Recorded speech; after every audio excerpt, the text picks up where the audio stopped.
Hello সবাইকে, সালামু আলাইকুম রহমতুল্লাহ। আশা করি সবাই ভালো আছো। আবারও সবাইকে স্বাগতম। আমি গত লেকচারে সংখ্যা পদ্ধতির basic introduction to numbering system অর্থাৎ নাম্বার সিস্টেমের পরিচিতি নিয়ে আলোচনা করেছিলাম। বাইনারি, ডেসিমাল, হেক্সাডেসিমাল, অক্টাল, এই চারটা সংখ্যা পদ্ধতি নিয়ে আমি হালকা করে আলোচনা করেছিলাম। তো আজকে আমরা একটা ইম্পর্টেন্ট টপিকস নিয়ে আলোচনা করব, বাইনারির যোগ বিয়োগ। এটা কেন ইম্পর্টেন্ট? কারণ হচ্ছে আমাদের নেক্সট যে টপিকসগুলো আসবে সংখ্যা পদ্ধতির চ্যাপ্টারে, সেই টপিকসগুলোর সাথে এই যোগ বিয়োগটা রিলেটেড, কারণ নেক্সট টপিকগুলোতে এটা ইউজ হবে। তো চলো আমরা এই টপিকসটা নিয়ে একটু আলোচনা করি। বাইনারির যোগ বিয়োগ আলোচনা করার আগে আমরা ডেসিমালে কিভাবে যোগ বিয়োগ করতাম সেটা একটু দেখে নেই।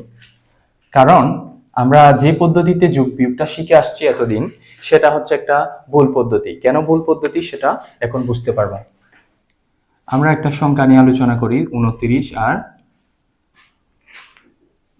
34। 29 আর 34, সরি 29 আর 43, ঠিক আছে? হ্যাঁ, এই সংখ্যাটা আমরা যোগ করি। 9 আর 3 যোগ করলে হয় 12। 12 এর 2, হাতে থাকে 1, 4 আর 1 5, 5 এ 2 7, 72। এখন এই যে 72 আসলো না, ডেসিমাল সংখ্যা পদ্ধতিতে আমরা যোগ বিয়োগটা করলাম। এখন এই সেম পদ্ধতিটা যদি আমি বাইনারিতে অ্যাপ্লাই করি, আমার বাইনারি অঙ্কটা কি হবে? হবে না, কোনোভাবে হবে না। কারণ কি? কারণ আমরা একে একে এখানে 2 বসাতে পারবো না, একে একে এখানে 2 বসাতে পারি না। সেজন্য কারণ কি আমরা 2 ইউজ করতে পারি না? কারণ বাইনারিতে অবশ্যই 0 এবং 1 ইউজ করতে হয়। তো এখন এই সংখ্যা পদ্ধতিটা কেন রং? কারণ হচ্ছে এটা শুধুমাত্র ডেসিমালের জন্য সত্য। আমরা যদি অক্টাল সংখ্যা পদ্ধতিতে যোগ বিয়োগ করতে চাই, আমরা এই পদ্ধতি ইউজ করতে পারবো না। আমরা যদি হেক্সাডেসিমালে যোগ করতে চাই, এই পদ্ধতি ইউজ করতে পারবো না। এই পদ্ধতিটা শুধুমাত্র ডেসিমালের জন্য সত্য। সুতরাং এটা একটা রং ওয়ে। এখন অ্যাকচুয়াল যে ওয়েতে আমরা যোগ বিয়োগটা করলে আমরা সব ধরনের সংখ্যা পদ্ধতির যোগ বিয়োগ করে ফেলতে পারবো, সেই পদ্ধতিটা আমি শেখাচ্ছি। তাহলে এখন আমাদের মনে রাখতে হবে, যোগ বিয়োগ করার আগে আমাদের ভিত্তিটা মনে রাখতে হবে যে আমরা কোন পদ্ধতিতে যোগটা করতেছি। আমরা যদি এখানে ডেসিমালে যোগ বিয়োগটা করি, তাহলে আমাদের অবশ্যই ভিত্তিটা মনে রাখতে হবে। ডেসিমালের ভিত্তি হচ্ছে 10। এখন দেখো, 9 আর 3 যোগ করলে কত হয়? 9 আর 3 যোগ করলে হয় 12। অবশ্যই খেয়াল রাখতে হবে যে এই যে যোগফলটা ভিত্তির চেয়ে বড় হচ্ছে কিনা অথবা ভিত্তির সমান হচ্ছে কিনা। যখনই ভিত্তির সমান এবং বড় হয়ে যাবে, তখনই আমরা ভিত্তিটা ওই যোগফল থেকে বিয়োগ করে দিব। দেখো, 9 আর 3 যোগ করলে 12 আসে। এখন চেক করব যে 12টা 10-এর চেয়ে বড় কিনা। হ্যাঁ, অবশ্যই বড়। তাহলে বড় হলে কি করতে বলছি? ভিত্তিটা বিয়োগ করে দিতে বলছি। তাহলে 12 থেকে আমরা 10টা বিয়োগ করে দিব। কত আসে? 12 থেকে 10 বিয়োগ করলে আসে 2। এই যে 2টা এখানে বসালাম। আচ্ছা, এখন আমি ভিত্তিটা যতবার বিয়োগ করব হাতে তত থাকবে। অর্থাৎ আমি এখানে ভিত্তি 12 থেকে একবার মাত্র 10টা বিয়োগ করলাম। যদি এই বিয়োগফলটা আবার 10-এর চেয়ে বড় হয়ে যাইতো, তখন আমরা আবার ভিত্তিটা বিয়োগ করতাম, তখন হাতে 2 থাকতো। কিন্তু এখন দেখো, 12 থেকে ভিত্তিটা আমি একবার বিয়োগ করছি, সেজন্য ভিত্তি হচ্ছে হাতে আছে 1। এই যে হাতে 1, এই যে হাতে 1, 5 আর 2, 5 এ 2 7। এই যে আগে আমরা যে পদ্ধতিতে যোগ করলাম 72 আসছিল, ঠিক সেম ভাবে আমরা এই যে আসল অ্যাকচুয়াল পদ্ধতিতে যোগ করার পরও কিন্তু 72 আসে। এখন এই পদ্ধতিটা আমরা সব সংখ্যা পদ্ধতিতে অ্যাপ্লাই করতে পারবো, সেটা হোক ডেসিমাল, হোক বাইনারি, হোক হেক্সাডেসিমাল, হোক অক্টাল। এখন আমি তোমাদেরকে বাইনারিতে সেম ওয়েতে যোগটা করে দেখাবো। এখন দেখো, আমি কি বলেছিলাম? অবশ্যই আমাদের কি মনে রাখতে হবে? ভিত্তিটা মনে রাখতে হবে। যেহেতু আমরা বাইনারিতে যোগ বিয়োগ করতেছি, তাহলে ভিত্তি 2। আচ্ছা, ভিত্তি 2। এখন যোগ করব 1 আর 0 যোগ করার পর যদি আমাদের যোগফলটা ভিত্তির সমান বা বড় হয়ে যায়, তাহলে ভিত্তিটা বিয়োগ করে দিতে হবে। আচ্ছা, 1 আর 0 যোগ করলে 1 আসে। এখন এটা কি ভিত্তির সমান বা বড় হয়ে গেছে? না, হয় নাই। সেজন্য আমরা বিয়োগ করব না, সরাসরি এটা বসাই দিব। 1 আর 0 যোগ করলে 1, 1 আর 1 যোগ করলে কত আসে? 2 আসে, তাই না? এখন বলো তো, ভিত্তির সমান হয়েছে না? হ্যাঁ, বৃত্তির সমান হয়েছে, সেজন্য আমরা এই যে বৃত্তিটা বিয়োগ করব। 2 থেকে 2 গেলে 0, এখানে শূন্যটা বসাবো। বৃত্তি যতবার বিয়োগ করব আমাদের হাতে তত থাকবে। তাহলে এখানে একবার মাত্র আমি বিয়োগ করলাম, হাতে থাকবে 1। এই হাতে 1, এই 1, এই 1, মোট 3। এখন বলো তো 3 কি 2 এর চেয়ে বড় না? হ্যাঁ, অবশ্যই বড়। তাহলে বৃত্তিটা বিয়োগ করে দিতে হবে। আমরা 3 থেকে বৃত্তিটা বিয়োগ করে দিব। 3 থেকে 2 গেলে আসে 1। এই যে 1টা এখানে বসালাম। দেখো বৃত্তিটা আমি একবার বিয়োগ করছি, সেজন্য হাতে 1। এই হাতে 1, এই 1, দুইটা 1 মিলে হয় 2। সেম ভাবে আবারও বৃত্তির সমান হয়ে গেছে। তাহলে 2 থেকে 2 বিয়োগ করলে আসে 0, হাতে 1। এই যেটা হচ্ছে আমাদের বাইনারিতে যোগ করলাম। এখন সেম আরেকটা অঙ্ক এখানে আছে, এটা দেখো। 1 আর 1 যোগ করলে আসে 2। 2 কি বৃত্তির সমান? হ্যাঁ, সমান। তাহলে বৃত্তি থেকে আমরা 2টা বিয়োগ করে দিব। সরি, বৃত্তিটা বিয়োগ করব, বৃত্তি থেকে না, বৃত্তিটা বিয়োগ করব। 2 থেকে 2 গেলে 0, হাতে আছে 1, এই 1, এই 1 যোগ করলে আবার 2। ঠিক সেম ভাবে 2 থেকে 2 গেলে 0, আবার হাতে আছে 1, 2 আসে এখানে, হাতে 1 আর 1 মিলে 2 হয়।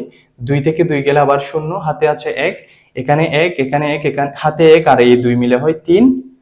3 থেকে দেখো, 3 যেহেতু বৃত্তির চেয়ে বড় হয়ে গেছে, তাহলে 3 থেকে 2 বিয়োগ করলে 1 আসে। তাহলে একটা বসালাম, হাতে আছে 1। ঠিক আছে। আচ্ছা, এখানে আরেকটা অঙ্ক আছে, আমি এটাও করে দিই। দেখো 1 আর 1 যোগ করলে আসে 2। তাহলে 2টা বৃত্তির সমান হয়ে গেছে না? হ্যাঁ, বৃত্তির যেহেতু সমান হয়ে গেছে, তাহলে বৃত্তি থেকে আমরা যোগফল থেকে বৃত্তিটা বিয়োগ করে দিব। তাহলে যোগফল থেকে যদি বৃত্তিটা বিয়োগ করলি তাহলে আসে 0। আচ্ছা, তাহলে হাতে কত থাকবে? হাতে 1 থাকবে। কেন? কারণ একবার বিয়োগ করছি। এই যে হাতে 1, এই 1, এই 1 মিলে আছে 3। তাহলে 3 যেহেতু 2 এর চেয়ে বড়, তাহলে বৃত্তির থেকে কি করে, বৃত্তিটা কি করে দিতে হবে? বিয়োগ করে দিতে হবে। তাহলে বিয়োগ করলে আসে 1। কেন 1টা বসালাম? যেহেতু হাতে 1 থাকবে। কেন? কারণ একবার মাত্র বিয়োগ করলাম। আচ্ছা, হাতে 1, এই 1, এই 1 মিলে আবারও আসে 3। 3 থেকে 2 বিয়োগ করলে আবার আসে 1। হ্যাঁ, হাতে 1 থাকে। আবারও সেম ভাবে এখানেও হাতে 1, এই 1, এই 1 মিলে আসে 3। 3 থেকে 2 বিয়োগ করলে আসে 1, হাতে আছে 1। এই যে এটা হচ্ছে আমাদের মূলত বাইনারি পদ্ধতিতে যোগ। আচ্ছা, বাইনারিতে যদি যোগ করা শিখে যাই, তাহলে আমরা এখন শিখব বাইনারিতে কিভাবে বিয়োগ করতে হয়। হ্যাঁ, এখন বাইনারির বিয়োগ দেখো। বাইনারির বিয়োগটা সিম্পল। আমরা একটা দেখি আগে। দেখো 1 আর 1, 1 থেকে 1 যদি বিয়োগ যায়, তাহলে বিয়োগফল আসে 0, তাই না? বিয়োগফল আসে 0। আচ্ছা, এখন 0 থেকে 0 গেলে বিয়োগফল আসে তাও 0। 1 থেকে 1 গেলে বিয়োগফল আসে 0। 1 থেকে 0 গেলে বিয়োগফল কত আসে? 1। আচ্ছা, 1 থেকে 0 গেলে 1, সিম্পল, তাই না? আচ্ছা, এটা হচ্ছে বাইনারি বিয়োগ। এখন এখানে তো কোনো ঝামেলা নাই। ঝামেলা কখন হয়? যখন আমাদের উপরের সংখ্যাটা ছোট থাকে তখন ঝামেলা হয়। যখন ছোট থাকে তখন আমরা কি করতাম? ধার নিতাম, 1 ধার নিতাম, পাশের সংখ্যা থেকে 1 ধার নিতাম। এখন আমরা এই যে এই অঙ্কটা করার সময় দেখব যে উপরে যে 0টা আছে, এই 0 থেকে কি 1 বিয়োগ যাইতে পারে? না, যাইতে পারে না, কারণ 0টা হচ্ছে ছোট। এখন আমাদের কি করতে হবে? যখনই উপরের সংখ্যাটা ছোট থাকে তখন আমরা বৃত্তির হেল্প নিব। এই যে বাইনারি পদ্ধতিতে বৃত্তি কত? 2, তাই না? এই যে বৃত্তি থাকে 2। এখন যখনই উপরের সংখ্যাটি ছোট থাকে তখন আমরা বৃত্তির হেল্প নিব। এই যে বৃত্তির হেল্প নিতে হবে, কারণ এটা ছোট। তাহলে 2 এর হেল্প নিব। 2 থেকে 1 গেলে যায় কত? 2 থেকে 1 গেলে 1 থাকে। আচ্ছা, যখনই আমরা বৃত্তির হেল্প নিব তখনই হাতে 1 থাকবে। এখন 2 যেহেতু বৃত্তির হেল্প নিছি, এখানে 0 ছিল তাই বৃত্তির হেল্প নিলাম, তাহলে হাতে থাকবে 1। এই হাতে 1টা আমি এখানে বসালাম। 1 থেকে দেখো 1 গেলে 0। ঠিক আছে। আচ্ছা, 0 থেকে আবারও দেখো, 0 থেকে কি 1 যাইতে পারে? না, কখনোই সম্ভব নয়, কারণ 0 হচ্ছে ছোট সংখ্যা। যখনই ছোট সংখ্যা থাকবে তখন আমরা বৃত্তির হেল্প নিব। যে এই যে বৃত্তির যদি হেল্প নিই, এখানে আসবে 2। 2 থেকে 1 গেলে 1 গেলে আসে 1। দেখো 2 থেকে 1 গেলে 1 আসে। তারপর দেখো, যেহেতু আমরা বৃত্তির হেল্প নিলাম তখন আবার হাতে থাকবে 1। এই যে 1 থেকে 1 গেলে 0। ঠিক আছে। আবার দেখো 1 থেকে 0 গেলে 1। 1 0 1 0 1, এটা হচ্ছে আমাদের বাইনারিতে বিয়োগ। আচ্ছা, আমরা বাইনারিতে যোগ শিখলাম, বাইনারিতে বিয়োগ শিখলাম। এখন আমি তোমাদের 2টা টাস্ক দিচ্ছি, তোমরা আমাকে এই 2টা, একটা যোগের জন্য দিব আর একটা বিয়োগের জন্য দিব।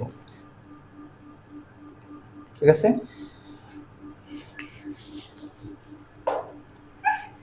এই দুইটা তোমরা উত্তর আমাকে কমেন্ট সেকশনে আনসার করে দিবা।